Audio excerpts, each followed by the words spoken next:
All right. Good morning to those of you on the East Coast.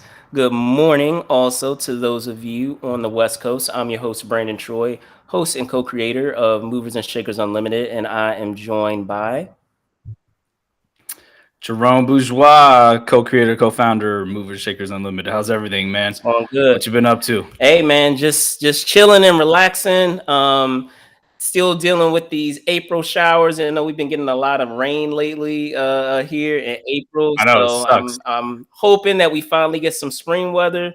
Even though my allergies are not gonna like the spring weather, but I still, I'm looking forward to having having some warmer weather, more consistently.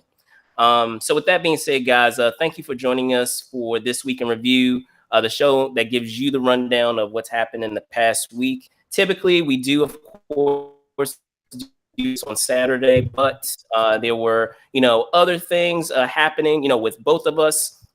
Schedule wise, so we figured we would do it today, just so you guys got your dose of our weekly show today. And man, do we have a jam-packed show for you. Mind you, there are fewer stories, but even with the fewer stories that we have, there's enough to sink your teeth into.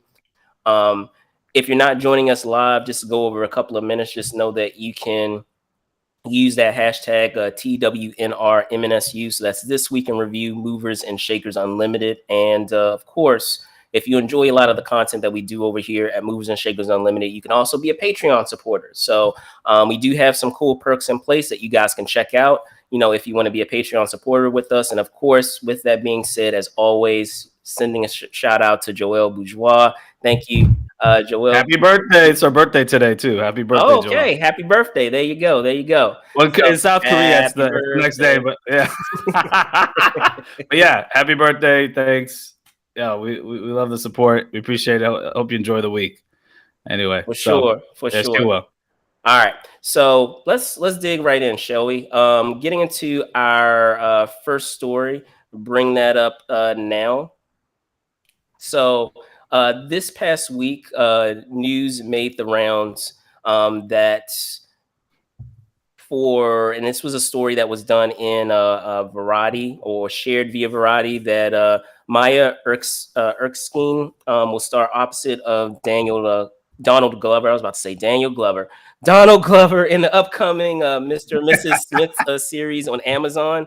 So this comes as news because originally Phoebe Waller-Bridge would have been taking over, the role that was made famous, of course, by Angelina Jolie in the feature. And as I said, this will be, a series over on Amazon. She is, now taking over that co-starring role. Maya is, along with Donald Glover. Now, one other cool tidbit about this is that Glover, he also revealed that he would be writing, the finale for the series. So Jerome, you hear news of this well-known, property that we saw on the big screen now, making it over on Amazon as a series, and the parties that we have involved. Yeah, and also just want to thank everyone for joining us for our 56th episode. So shout out to everyone watching. Yeah, I remember we I think we did a story about this back in the day when this was announced originally. And like I said, it wasn't the same female lead. I thought it was interesting because, okay, first of all, I mean, they're turning it a TV series. I could, I think that I could see this being a series and could be interesting. I mean, spreading it out. The movie was a pretty interesting concept. I enjoyed it. But I also like the idea. Like, I mean, obviously, now you're switching up the ethnicities too. I mean, you got a black lead and now you got an Asian lead. I thought that was kind of interesting. I was like, oh, okay, this is interesting. But then also, what I think is funny is I'm wondering if it also has to do with they both are also like if you read the article, like, I mean, they're both, creators of critically acclaimed shows. Like, they're showrunners, they're writers too. So it's like I can't like not think that might also have something to do with it. It's like these are actors that also can create a show and run a show, and they're writers and they're creators. So you have even more of a collaborative effort. So I just thought that was kind of interesting how she's also a multi hyphenate in the same realm. So yeah, I think it could be interesting. I mean, like I said, I wasn't really checking for this, or even thought, hey, do we need to have a TV series based off of that movie? But it still, I think, could be fun. It could be action packed and funny, and like I said, if they're doing it, as long as it's it's they keep it entertaining and interesting, and I guess they find a way to expand on like that the film somehow. I think it could work. And what was I gonna say? Did they say how many episodes it's supposed to be? I think it's supposed to be, or is well, that's another thing too. Like how many episodes could they stretch this out, telling the story? So it'll be interesting. But I just thought it was funny how they're both, showrunners and TV creatives at the same time as being actors, and it's a good way to complement each other.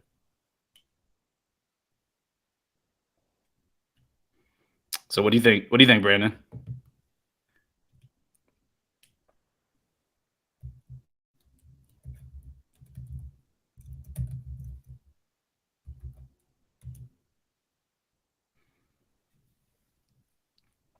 So I think we might be having technical difficulties, but I know Brandon, he's going to get back with us. But I will say, shout out to Donald Glover, another NYU alumnus doing his thing. I'm happy for him too, because I mean Atlanta, he's definitely killing it with Atlanta, and I know that show is ending. So you got to switch it up and move on to other projects. So I'm sure that's why that show is also ending. But I just find it interesting how now, like, you're seeing some of the most unlikely movies. You're seeing some of the most unlikely movies or films that I wouldn't even think of turning into a TV series actually becoming TV series. So, I think it's fine. It's interesting.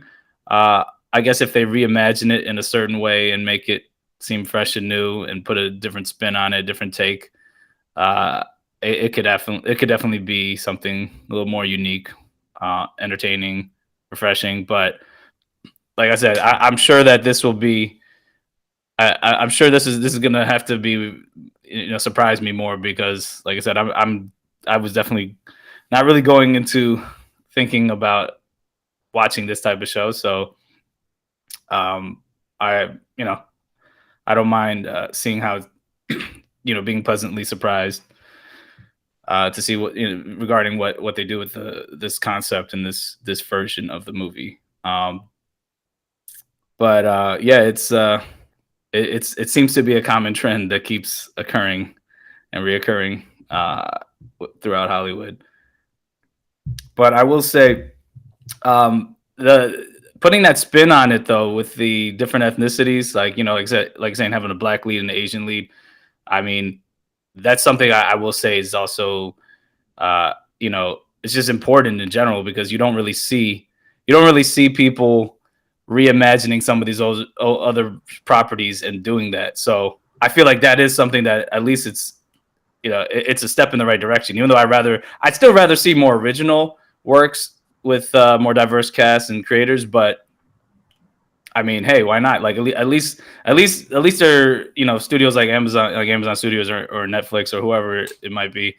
They're actually taking that chance, taking that risk, and just broadening their horizons with these different genres and types of projects. And the thing is, it's also it's also fun to watch people someone like a Donald Glover, who's already now he's established himself with his TV show, and now he's getting these other opportunities and to do something different too. So that's also why I'm kind of like, Atlanta's great, and that's his own voice. And if you watch some of the episodes, they kind of have standalone episodes that are just about like, have social, economic commentary or whatever.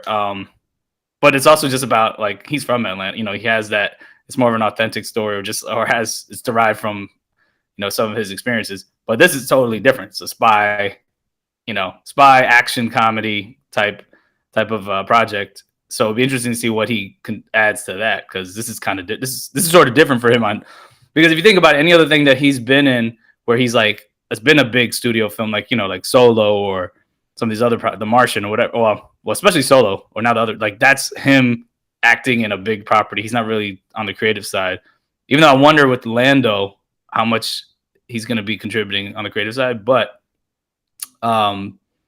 he's actually one of the creators of this version of Mr. and Mrs. Smith. So it'd be interesting to see what he adds to that. So I'm interested to see what you I'm glad you're back with us now. Yes. I'm back. So I guess one thing, and again, I was off, a bit, getting back on. Yay, technology! But anyway, if you have already, mentioned this, it is what it is. But I will say this: it's cool to see, you know,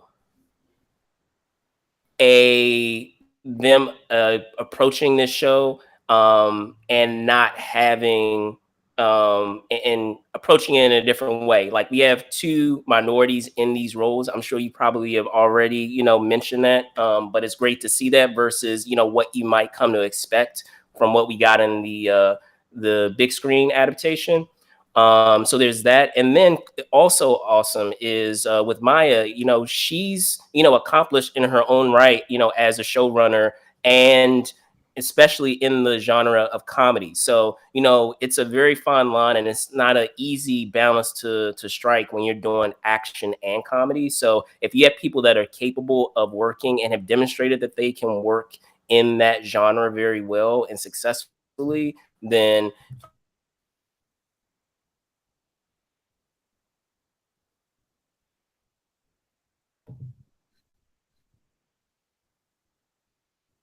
Hey, Brandon. Oh, I think you might have froze. But no, I completely understand, man. Like, hey, I'm totally with you on that. Sorry, folks. I think we're having technical difficulties again, but we're gonna get Brandon back.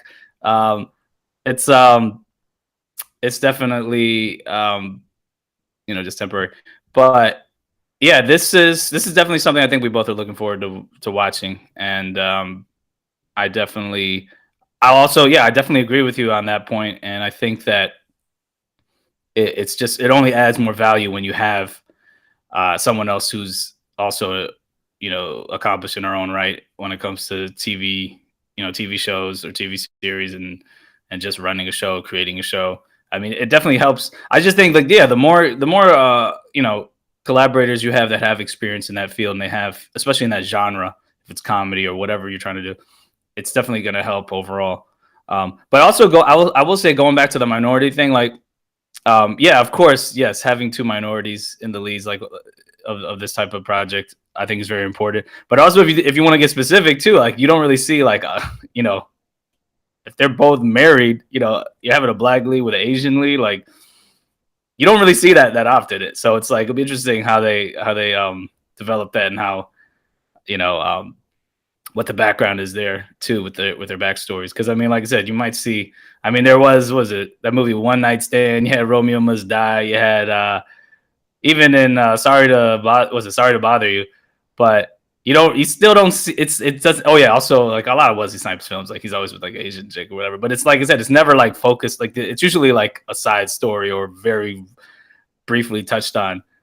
So to me, it's also not just about the minority aspect, but, like, the mixed aspect too, because usually a lot of times you might see, like, if there's a black lead or an Asian lead, they're usually with someone in their own that's part of their own ethnicity or their own culture.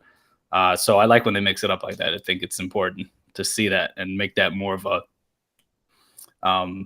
seem more normal, because I mean, there's tons of mixed couples and mixed relationships out there, and it should be shown as something that's normal, instead of just, if you're black, you gotta be with someone who's black, or you're white with white, Asian, Hispanic, whatever it might be. So big ups to them, and to the casting department, the producers, the execs, Amazon, and also, I'm excited to see where this is gonna go.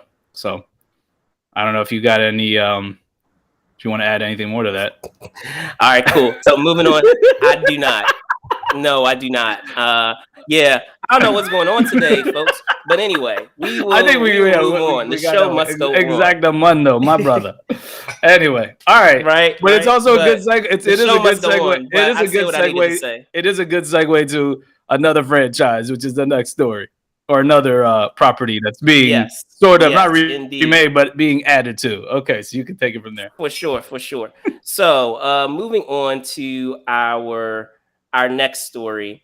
As you can see down below, there was news of another franchise that is moving forward uh, um, in a major way with their Helmer. So, an exclusive story out of Deadline, the long in development Beverly Hills Cop 4 has now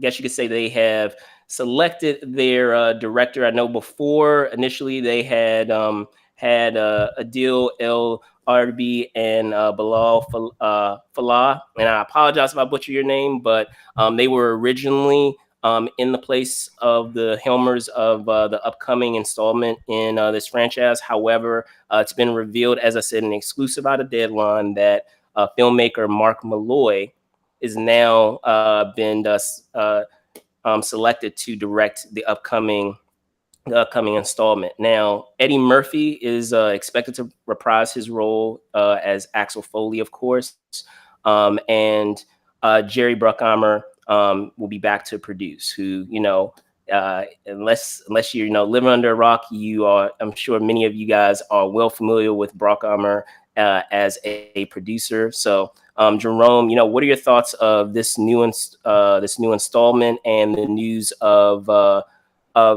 Malloy taking the helm, because apparently this will be his first full-length feature. Yeah, I mean, I'm just glad that they're making. I'm glad to see this have at least another film added to the franchise. I mean, I was a big fan of the at least the first and second one. I mean, the third one was like, yeah, whatever. So I think that's also why Eddie Murphy kind of wants to do another sequel, because he wants to end at least if this is the last one. Who knows? He wants to kind of end on a better note. I think. I mean, honestly, I think Eddie Murphy and Jerry Bruckheimer, they're probably spearheading this regardless, because I mean, I haven't seen anything this Mark Malloy guy has done, but I mean, big up to him for getting the job. I mean, because he's only done like short films, and I mean, they must have been revered. It must have gotten a lot of critical acclaim to have get a good agent. So we'll see where that goes, but this is also a testament to Netflix, and like I said, these big studios cranking out these sequels to beloved franchises, and putting them on a streaming platform as opposed to getting them in theaters. Because I know like they're doing what was I guess HBO Max or whatever, they're doing Lethal Weapon 5. I mean, I think that's going to be on their streaming platform. And we've just talked about Eddie Murphy. I think his deal with what's it called? Well, it's interesting because well, that's funny, because Coming to America, that was I think originally Paramount, then it was sold to Amazon, and what's it called? Eddie Murphy has also other, he's done other projects with Netflix. The My Name is Dolomite, and that was great. So yeah, it's great to see like Eddie Murphy having these projects at different studios and bringing back some of these franchises. And also it'd be interesting to see like his character in this world too. Like there's going to be some changes, some differences. I'm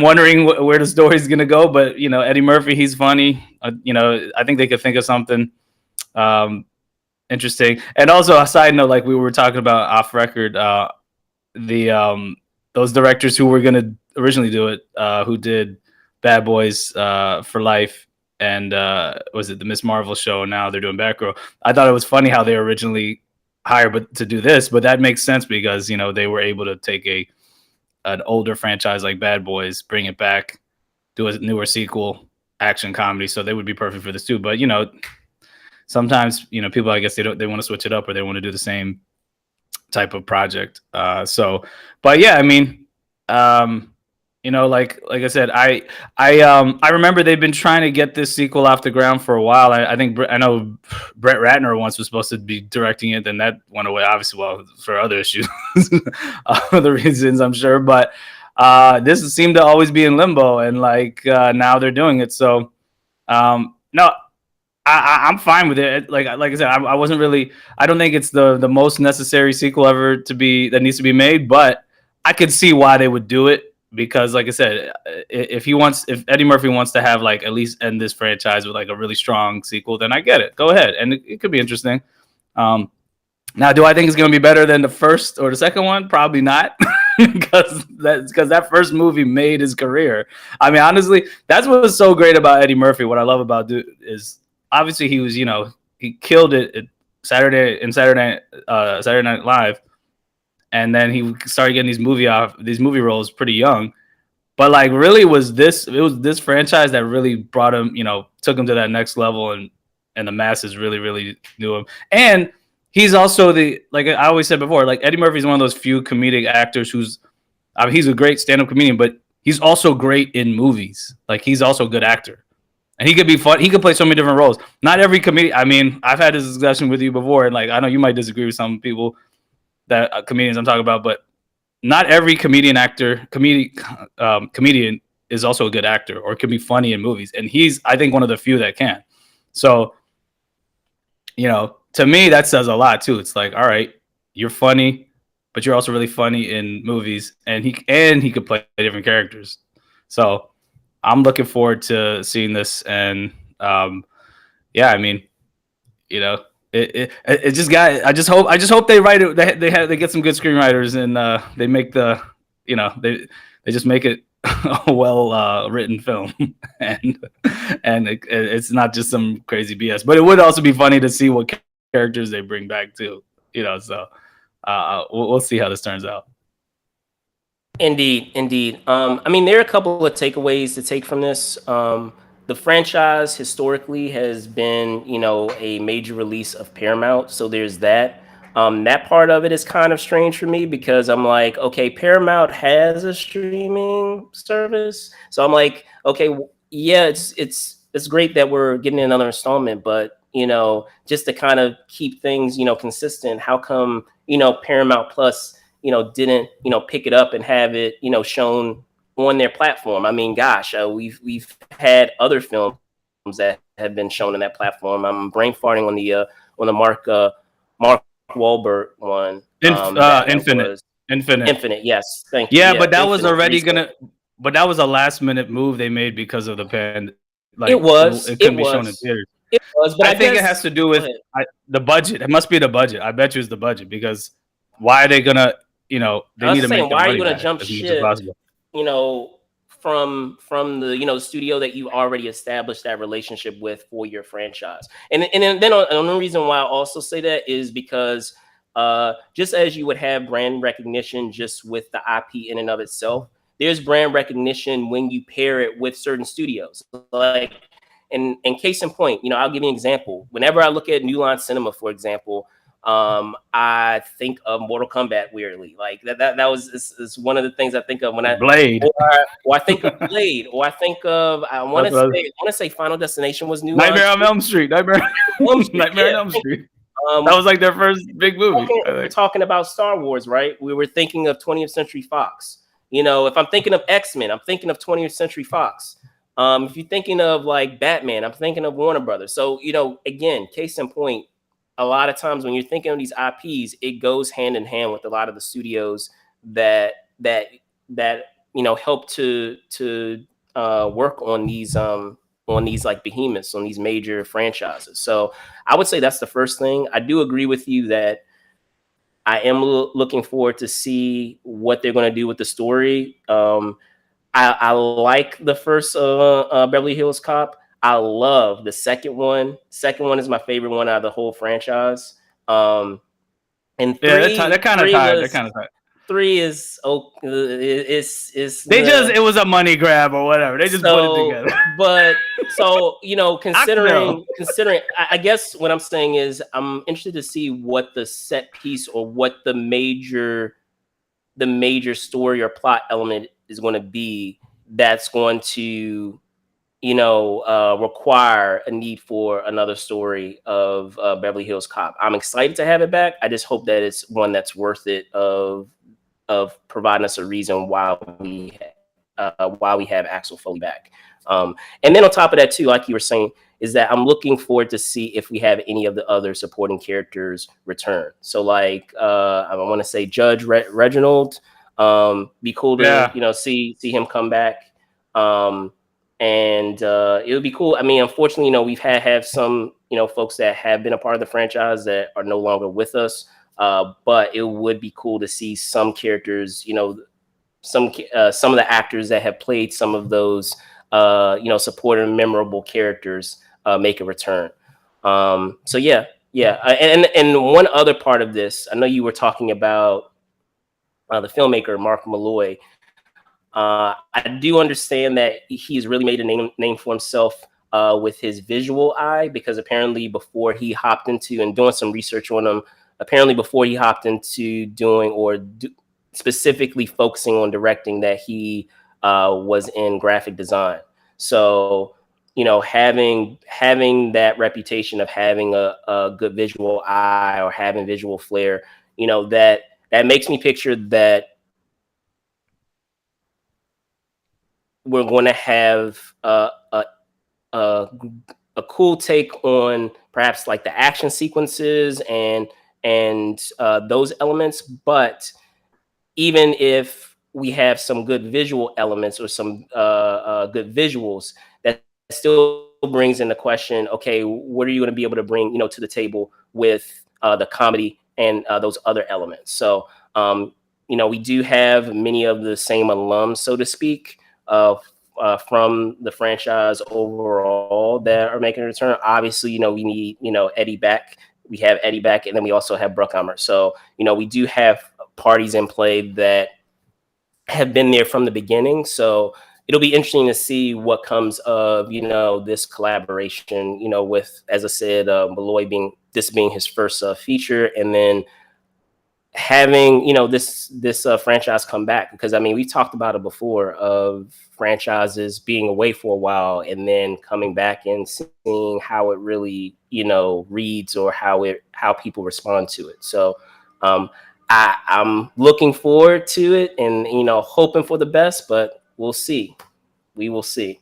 But Bruckheimer did do a good. I mean, I think he did do a good job with bringing Bad Boys, bringing the latest installment of Bad Boys. So, but also that was with those other directors. So I don't know. I mean, it really depends. I mean, we have a Top Gun sequel coming out this year too, which looks pretty good. So I think, like I said, it's a combination of. In the end, I really think it's also the script too. Like, what is that? Because you could have I'm gonna be honest. Like I still like Michael Bay films. Not all of them, but a decent amount. But he also has a strong background as a DP and visually, and always visually, with the action, and that's always on point. But it doesn't always mean the story was on point, or like the structure and the characters, like that element's important too. So sometimes there's certain directors who are really good visually, but they still need that really good writer, or they need that good producer to hone those skills and make sure that, hey, all right, yeah, we're saying cool, the same but thing, like, for sure, yeah. But you're focusing more on the comedy. I'm talking about like just the story. The comedy is important, but you can't just have laughs to have laughs. You got to have it's got to make sense. So it'd be interesting to see like what can because I don't know who the writer is or whatever. I didn't really look at it. Maybe they didn't mention the name yet. But that would be interesting to see, as if they team him up with a good writer or someone to complement that, so that the actual story makes sense and it's not just some random, BS that doesn't have any logical or rationale to the story, or even like, why are we doing this, and I'm just being honest, because the third one had some really ridiculous stuff, and I'm just like, what was the point of doing that? Just to get laughs? I don't know. But the first two I think were great, so we'll see what happens. Anyway, indeed. So moving on to our next story, pulling it up now. All right, so this past week, news has hit that FX has greenlit the Sterling Affairs, which will be a 6-episode limited series regarding the downfall of LA Clippers owner Donald Sterling during the time that the team was, in its drive to win a championship under the direction or under the coaching of Doc Rivers. According to the story, Oscar-nominated actors Jackie Weaver as well as Lawrence Fishburne will be playing Shelley Sterling and Doc Rivers, respectively. Jerome, you hear news of this limited series, and the talented ensemble that we have on board, and the subject matter, the topic that it will be about. And what are your thoughts? It's funny because I was talking to one of my colleagues, and we were like a while back, and I think he was excited to see that HBO show that I know you're watching too, the Winning Time, the rise of the Lakers dynasty, which I think is pretty interesting. It's pretty good so far. But he was talking about, I remember what he was saying, that, oh, you got to listen to this podcast. I think it was this one specifically, the Sterling Affairs. And he said it was great.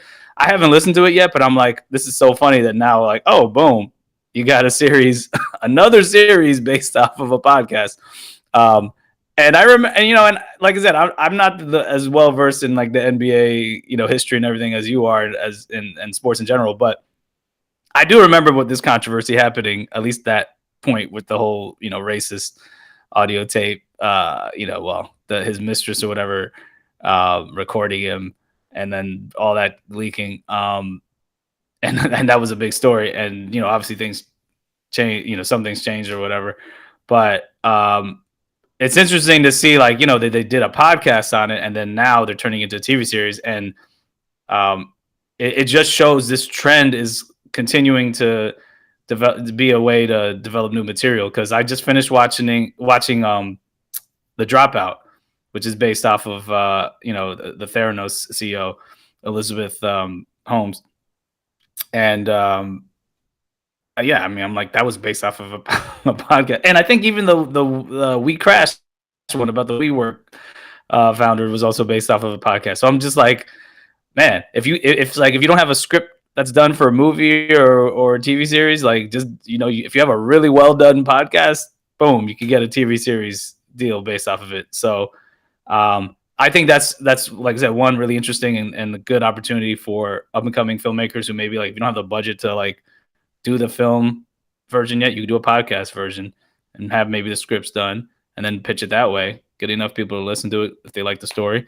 And also just this idea of what's hot right now is a lot of these real world stories of either CEOs or certain business owners, but also these sports stories too. Like, I mean that Lakers one, that one's pretty interesting. I mean, you have this one coming out. I'm sure there's going to be some more. So it's I think it's gonna. I definitely want to check it out, and it has a good cast already. I mean, you got Lawrence Fishburne in there, so Jackie Weaver, and also I will say lastly, I like the idea of these mini series, like something that's a limited series, because I feel like you can get even higher caliber talent because they're not going to be committed for like a whole season or several seasons of a TV show. Or say it's like 10 to 20 episodes or whatever it is per season. And then you can just have then you can tell just an extended story. It's almost like a longer feature film, but then you still give the audience some breaks, because it's like, all right, this is a 6-episode series or whatever. It's like watching probably like a 6-hour movie, but you have breaks in it. And I feel like that has become the new trend now for a lot of these streaming services or whatever in these companies, because it's like, hey, people do like seeing some of these stories play out, and you can develop the characters more. You can really go in depth, and it's just fascinating. I mean, I think it's fascinating because to see some of these elements of these real life stories, but you're seeing the specific details of stuff maybe you didn't see, in the news, or if you didn't hear the podcast. And that's probably why people like the podcast too, because they're showing some of these specific parts of the story that you didn't know of. So I don't know what you think, but yeah, I know you're big NBA. You're yeah. big, So my thoughts on this is this. If anyone knows me, they know that I'm big into basketball. I grew up playing this sport as a youngster, and well into my college days and beyond. So it's always cool to see a lot of these stories um, tackled as a adaptation, because sometimes there are many elements of the stories that you do know, and then there are things where you're like, oh wow, like I wasn't aware of that, like I didn't wasn't privy to that. And it's always to get cool to get some quote unquote inside baseball, if you will, of some things that were happening during that time behind the scenes of when you're seeing a lot of these things play out in press conferences, or you're seeing what's happening out whether it's on the football field, baseball field, on the basketball court, some of these things that these players are going through. It shines a different light on it when some of the things that they show in a lot of these adaptations of what was happening behind the scenes. And mind you, of course, a lot of it is exaggerated. Well, not some of it. Well, you could say some of Yeah. it. Some of it is exaggerated, and of course Yeah, embellish. They embellish. they put disclaimers on there, of course. But come on, some of those things I'm sure are true and have some truth behind it. So, it's always interesting to kind of speculate and have that element of, wow, was that, really, something that went down or took place. And then, you know, in some cases, when you actually have seen some of those events, like, oh, I remember that. I remember that moment. I forgot all about that, or I forgot all about that. This player starting off here, or how their career started. A case in point, and talking about winning time and Jerome. I've been trying to, I've been raving and raving about, as you said, about that It's pretty show. good. It's pretty good. I enjoy it. I enjoy it. And it's always that what's cool about that show is that they're showing, it's almost like it's a prequel of where these figures are headed. And they'll give us teasers and little, it's funny, like in terms of how it's executed, they'll put little blurbs in there of, yeah, this is where this person started, or it'll say Oh, it's future, Kobe. They show like future coach. future Right, Kobe. I thought it'll that have was like all funny. these I thought that was moments. so funny. Yeah, it'll have all these like little like blurbs in there that show you, of what's to come for this person. And of course, this character, the thing that's cool, this character has no idea, of the journey that they're about to go on. But you, as the audience, because you may be familiar with that sports figure, be it a coach, be it someone in the front office, be it a player, where they're headed. And so it's fun for you to take that journey, with them. And with this story here, it's cool to have another sports story. And I'm sure it has nothing to do with the fact that recently, Winning Time actually got renewed for a second season. That news actually dropped that they will be getting a second season. So, with that idea that a sports story, a series regarding, a period in sports is doing very well and is being really successful, we're going to have some other parties out there that are, going to try to do their sports story in their sports series as well. So it's not shocking, it's not surprising, but I'll be interested to see. As I said, you have a talented ensemble, involved here, and it is a fascinating story. So I'll be interested to see what comes of it. And then the other cool thing too, it's always fun when this happens as well, that the actors that you have in place actually, look like Yeah, those, yeah, that's true. those people. So like when I saw Lawrence Fishburne and he said he was playing Doc Rivers, I was like, you know what? Like, okay, like I can see that. I can see that. And mind you, in my head, I wasn't even thinking of, Lawrence Fishburne as playing, Doc Rivers. But when it's presented to you and you're picturing in your head, like, yeah, I can see that. And the same thing goes with Jackie too. She looks like Mrs. Sterling. Like if you put them side to side, that's what makes it a lot of fun too. When you have a lot of these adaptations, sometimes that the casting wise, the folks don't really look like the people that they're trying to who they're trying to portray, real life figures. And so sometimes it can be a little jarring in terms of focusing on the story, because you're like, it takes you out of it if they don't really look like that person. But when they do, it can be very seamless, and it can really, really invest you in the story. But did you have any other thoughts before we move on to the next story?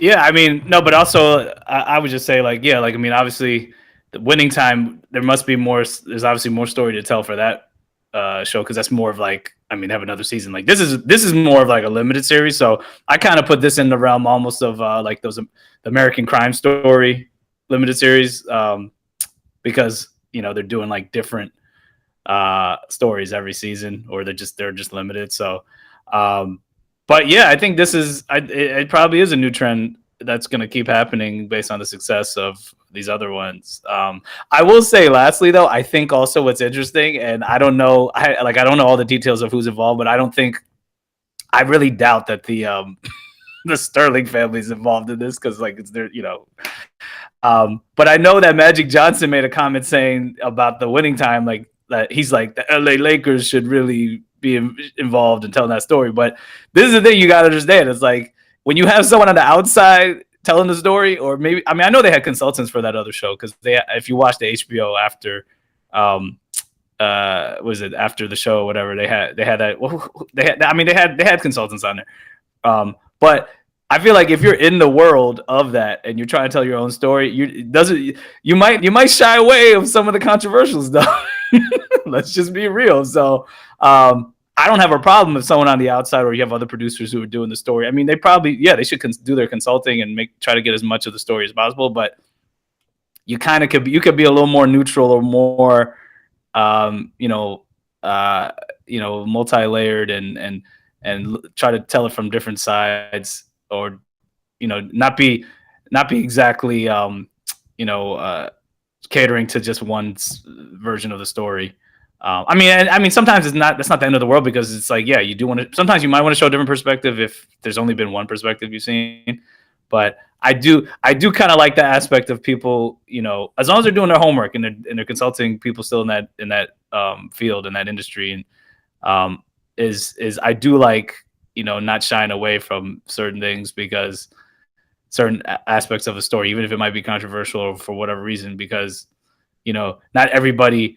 If you're, like I said, if you're making a story about yourself, you might shy away from some of that stuff, or you might not want to show some elements that us as the audience members we want to see because we're like, oh wow, that's interesting. But I just think that's an interesting side note because I was reading about how Magic Johnson, he made some comment about the winning time series. So, but I don't know. Who knows? Who knows, indeed. Let's get into our main event, if you will. You probably saw it in the title for this week's show, and talking about Thor. And this is actually relatively newer, that happened, that went down recently. So as I said, recently we had news regarding Thor: Love and Thunder. If you guys aren't, aware, Thor: Love and Thunder is the fourth installment of the Thor franchise, and it's actually making history as well because it is the fourth installment that we have For of a solo movie, for a solo film.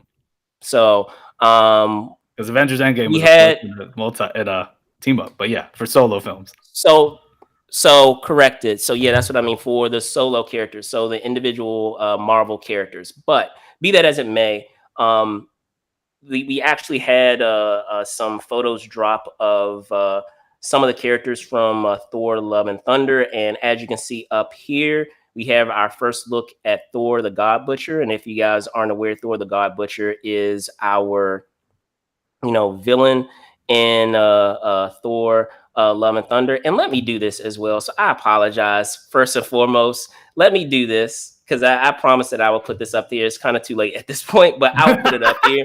You might as well, man. I might as well. Boys, they give away a lot. I'm just trying to keep it 100. So I'll put the spoilers up here. Just to warn you guys before I place this back up, because I'm gonna put up some other photos too of what's taking place in this film, and I'm also going to be talking about some story beats as well. So you've been warned. I know you guys didn't really have any context of what I was showing, so I'll show it again and place it back up there. So let me do that. All right. So as I said, we had photos of some toys of characters that we would come to see in Thor: Love and Thunder that are making the rounds, all over a lot of the outlets, whether it's comicbook.com, as well as Screen Rant. And if you aren't familiar, with the character of Gore the God Butcher. It's a story.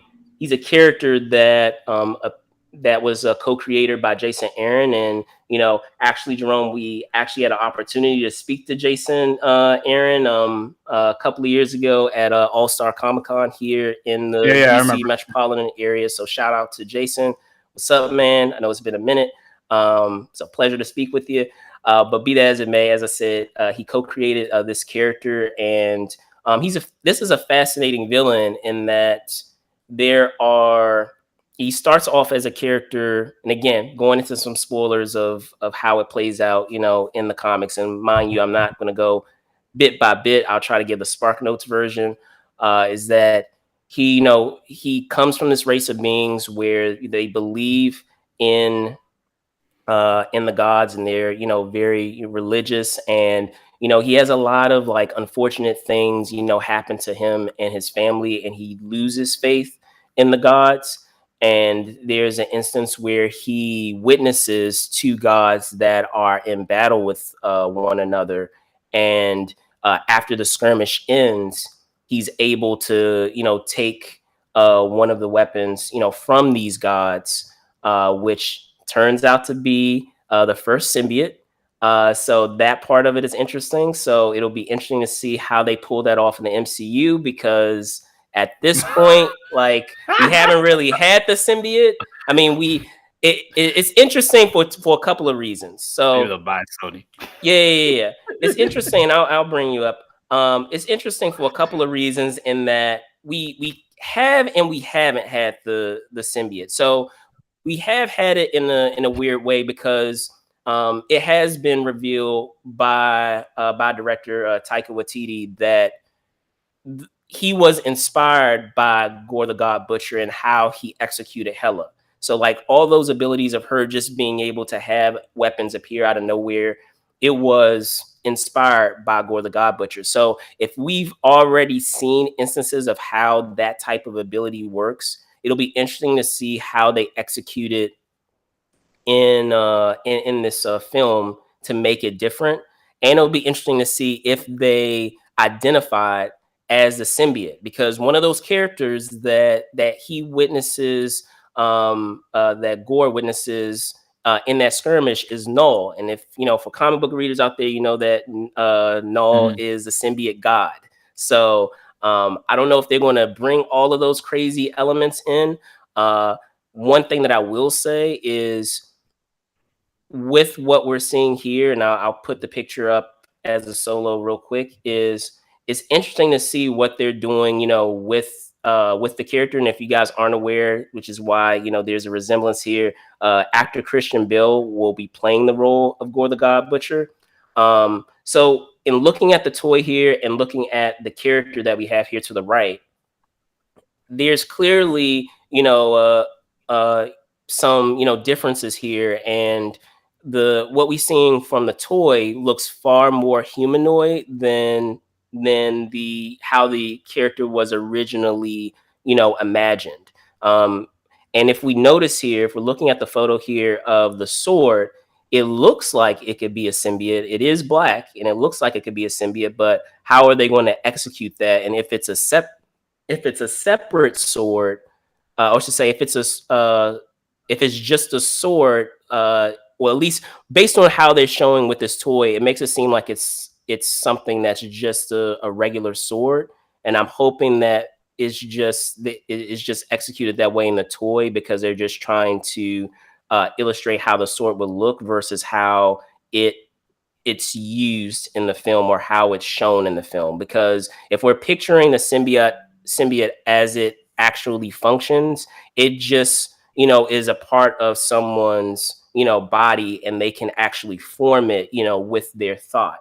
So I'll be really interested to see what they do here, because maybe what they similar to what they have been doing in similar to what they've been doing in other like Marvel franchises, is that they will have him look the way he does originally in the comics, and maybe it's going to be a helmet. Maybe the symbiote forms that shape of the way his head normally looks with the symbiote instead of it being his actual face. Maybe I have no way of proving this, but it's it's just interesting to see if this is indeed how he's going to look.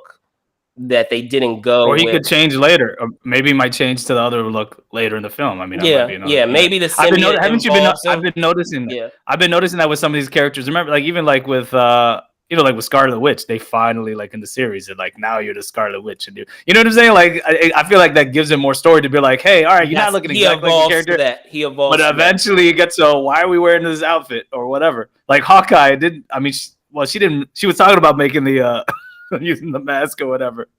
He might still put it on. I mean, I don't know, but Well, I guess what I I'm think that saying might is, happen. That might happen. so that's what I think we're saying the same thing. So basically, what I'm saying is that maybe the symbiote will be used as a plot point to corrupt him somehow, that he starts to look slightly different, because a character as he's originally imagined has like these tentacle like dreadlocks, and we're not seeing that on this on the character as he looks now. So I'm hoping, unless and I could be surprised maybe in terms of, because we still haven't gotten a trailer yet, and I mean, geez, we still haven't gotten a trailer, guys, and we're it's coming out in July, so they still have to. they still have some time, but at least in terms we didn't get of a trailer for Spider-Man No Way Home for a long time. yeah, we so haven't. We got time. We got time. So I'm just saying, hopefully, maybe in the trailer, it will make more sense in context, because I know a lot of times when we're seeing these toys, we're like, what is happening here? But maybe in the context of seeing it, here on screen, or should say seeing it in the trailer, we'll get a better idea of what's happening or how they're going to do the character. But in terms of what we were just talking about now of the trailer, I will say this: it is very smart of them holding it as long as they are, because folks are getting to a fever pitch of like, where's this trailer? And I don't feel like it would be getting. I mean, it's still a Marvel movie, mind you, but I feel like it's getting more buzz because we still haven't gotten a trailer versus if we already received it. So. Well, I mean, Doctor Strange is coming out Doctor Strange 2 is coming out in like a few weeks. Yeah, So I'm just saying they're hyping that one. They're hyping that one up. So, And on top of that too, or it could be a connection. Yeah, and on top of that too, the press junket they have dropped that it has already started. Chris Hemsworth, revealed that that they've already started the press train, so to speak, of promoting this film. So maybe and this would be smart too. Maybe they'll drop it, because I've seen this happen too. They'll drop it with one of their appearances somewhere. I have no proof of this, but they may try to do that, and they may try to do it on with Disney owning ABC. They may put it on like Good Morning America, or they may have one of the Taika Waititi or Chris Hemsworth or Natalie Portman may have any of the folks there, Tessa Thompson. You may have any of them come on, one of those ABC shows to promote the film and say, oh yeah, by the way, you know how they do it. They'll do like a teaser. They'll do a teaser online and say, oh, the trailer will be released tomorrow on Good Morning America. And then come to find out you have a cast member there, bringing the trailer with them. Or maybe they'll bring it to one of the Tonight shows. So, hey, you know what? In the end, I don't even care. It's like, I like to be surprised. That's why I was just like, man, you got to be careful with these toys, man. Because I remember, and I told you, dude, I remember Avengers Endgame. They showed the glove, the Iron Man glove with the Infinity Stones. And I was like, that's giving away a key plot point. I mean, obviously we know, because if you know about the comics, like there's a version of a different glove. But like the average person probably didn't know that. If they saw the toys, they'd probably be like, wait, what's this? It's something that happens in the movie. And it's like, this is why I tell people, like, you may not always want to look at the damn toy. because they give away key plot points. But But I'll say hey, this: if you're super duper psyched, then yeah, maybe you're a super but fan. here's the thing. You don't care. Here's another I element like to of be it. surprised. The issue with that also comes with, you know, what you have done contractually. So that's the issue with pushing a lot of these films back, because they can't do the same with a lot of the merchandise. They can't push the merchandise. You know, a lot of times those are set in stone, and you know, even if you push the film back, you know, this merchandise still has to release because of, you Yeah, know, but I don't think. contracted Yeah, deals. but So, but I don't think that's that big because they're not gonna. I don't think they would have released any of these toys way, really far apart from the movie. Like the whole point is they're gonna get the most of their money if the movie is being released. So they always release the toys like a little bit before the movie comes out because it's like starting the hype. But I don't think like if say they pushed it back a year, I don't think they would release the toys now. I think they would wait. They'd still wait because you're not gonna maximize your revenue if you wait like a year. So, but I'm just saying in general, it doesn't matter about. I'm just saying just the idea of like just be careful when you you can look at the toys. That's at your own risk. Me as a fan, someone who likes watching these movies, like I don't like it. That's why I limit. Even I don't also like when they overdo it with the trailers too. But Marvel's actually pretty good with their trailers for the most part. I don't think they give away. They don't really give away everything, but some of these trailers they give away so much, and I'm just like, why are we watching? Why are you releasing this trailer? Like why should I go even watch the movie? Like you pretty much said you showed us the whole damn story. It's like, I was like, is your movie really not that good that you have to show every plot point? And then hopefully people will be interested, and when they watch it, they'll be like, what was that? But Marvel's the opposite. They've been pretty good.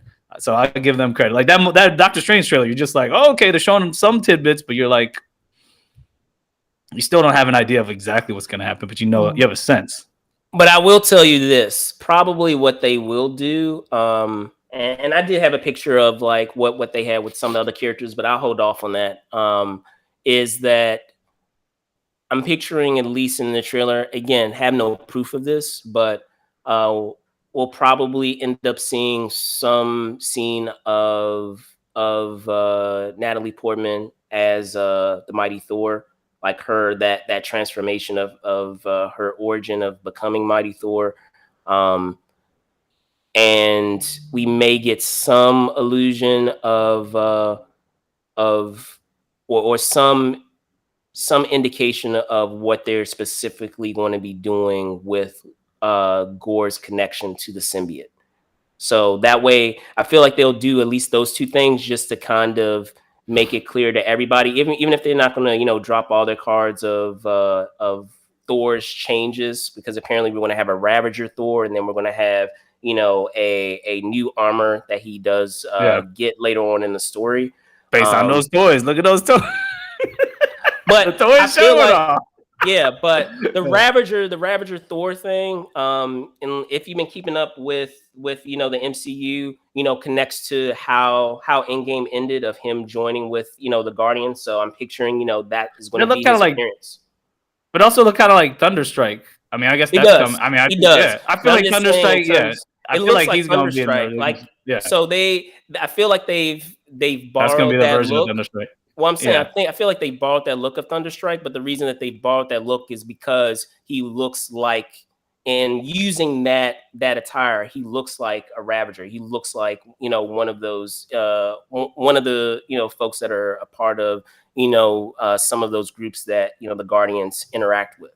So and then he's going to go back to the classic look that we are accustomed to. So. But yeah, so that's gonna close up. I wonder if Better Ray Bill. I wonder if Better Ray Bill is gonna have a cameo too, man. That would be interesting. Like, I don't know. Like, if you were to do it, or say if they did indeed have him in there, if anything, I would say it would be a button scene at the end. I wouldn't say there's so much going on. Or they could show that there's other people who can wield a hammer.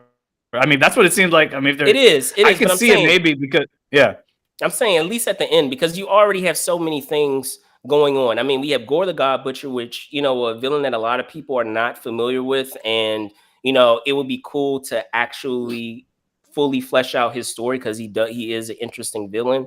We have, the Guardians in there.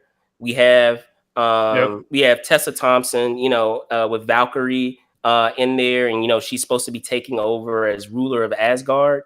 Since Thor, passed it, as we know from Endgame, passed it, on to her because he didn't want to, carry out that title. He wanted to be able to explore. And then we also have Mighty Thor. And then on top of that, too, I didn't even touch on this, is that, in talking about Gore the God Butcher, we're probably going to get, other A lot of pantheons of gods. Well, yeah, Zeus. I mean, Russell Crowe is Yeah, Zeus. Russell in there, Crowe yeah. is Zeus.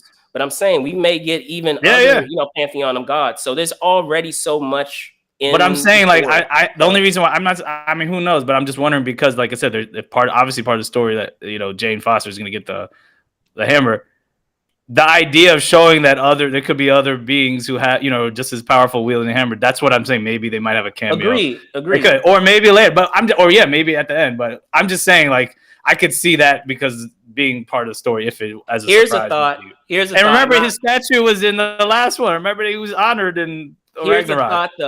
Here's a thought, though. Here's how they could connect it. They could have Gore the God Butcher go to the planet, that Beta Ray Bill was that his race is on, because apparently, like, the race that Beta Ray Bill is a part of makes an appearance in Endgame, and they actually cut the scene. You guys can check it out online. There was a scene where I'm brain farting on on the daughters of Thanos. But Gamora and Nebula. Yeah, Gamora and Nebula. That they have a scene when they're showing kind of that montage of them like attacking, other planets when Thanos was like, on his like reign of destruction, so to speak. They did have a scene in Endgame that they cut where they fought the same race that Beta Ray Bill is a part of. So, and as I say, you guys can check that out online, but they cut it out. So maybe what they could do with this upcoming story is that they visit that same planet, and maybe that race of aliens, they worship a certain god. Because we have to remember, guys, like, they're all different types of pantheon of gods. Like the Shi'ar, they have their own pantheon of gods. Like you have all these other. They can bring them in. That's what I'm saying. You have all these other alien races, not just human beings. Like you have other alien races that they have their pantheon of gods that Gore could take out. So maybe he takes out the gods that they worship, this alien race, that Beta Ray Bill is a part of, and because of that, Beta Ray Bill, in the, as the dust clears of, what happens there in this story, that he ends up, taking on the power of the gods, as a way to seek revenge or to, I mean, who knows? But I just have a feeling like that, if you're gonna make another Thor movie, that he's a key character that I'd be interested in. So who knows? We'll see. Sure.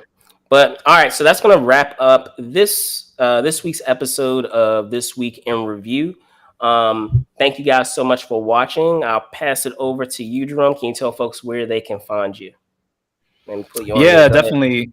So definitely. Thanks for watching. I mean, you can find me on Instagram or Twitter down below, JW Bourgeois 21. You can find us on Instagram for Movers and Shakers at Movers Shakers Unlimited. So it's right there.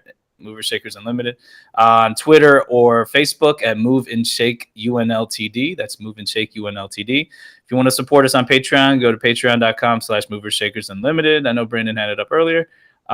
So, and also, of course, YouTube, like, subscribe, click the bell so you can get the feed. Tell your family, friends, and just share it. And also let us know, give us feedback. What do you want us to cover, talk about? We love talking about these topics, and we're going to be going to some other cool events. We'll let you guys know. Just keep checking the YouTube channel and our Facebook page. And take it away, Brandon, man. I guess we'll see you guys next week. So I'll pass it back to you, Brandon. All right, cool. So yes, thanks again to fellow co-creator Jerome Bourgeois for hopping on as always for This Week in Review. I'm your host, Brandon. Oh, sorry, wait, one last thing. Remember, we had to do a correction. Aphasia from last week. Yeah.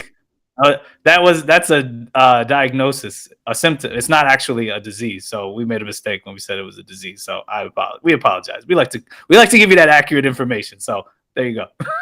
Pass it back to you.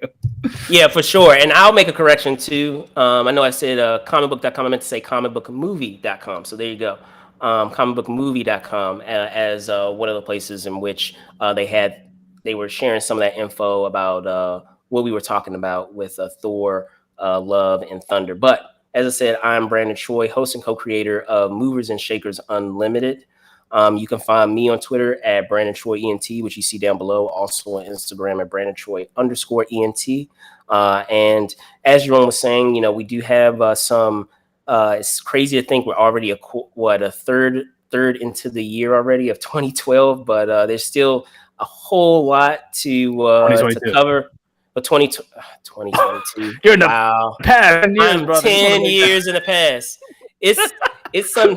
Wow. I like the Avengers too, man. I'm normally asleep right now, guys, on a Sunday. But there you go. So yes, we're a third into 2022. But yeah, we have quite a few, events and things still to cover to wrap up this year. A ton of things actually. So look forward to sharing that with you guys. And other than that, we'll see you next time. Thank you so much for watching. Be safe out there, and we'll see you soon. Peace. See you out. See you guys next time.